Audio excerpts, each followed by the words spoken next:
COVID-19 has changed the way we live. It has exposed inequalities in our world. It has also exposed common human experience. Our health workers are overstretched and working hard to save lives, and we thank them. Women make up to 70% of health workers in the front line. They travel home as nurses in most cases using public transport, further exposing them to infections. At home, they are caregivers, and that too overstretches them. And they need support to manage the stress they are under.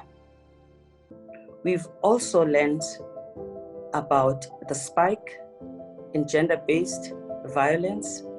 In some cases, the reports from hotlines and law enforcement tells us that it is 3 times more.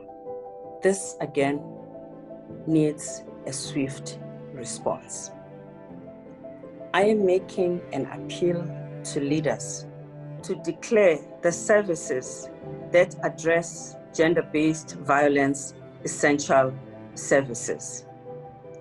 These are services that are provided by civil society, by government departments, by churches, and other independent players, including grassroots organizations. These organizations and institutions also need resources and money to carry this very important task at this critical moment.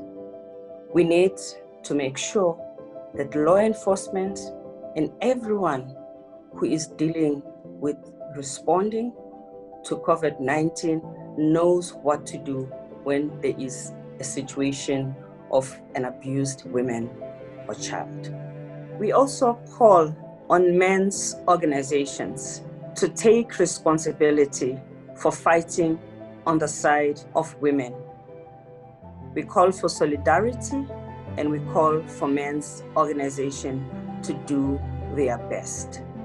We need to make sure that the economic support that is being provided has got programs and benefits that are targeted to women. We need to make sure that social protection is also targeted to women, especially if it is a cash transfer. We also need to make sure that the women in the front lines who are underpaid and yet overworked are addressed adequately now and for the future.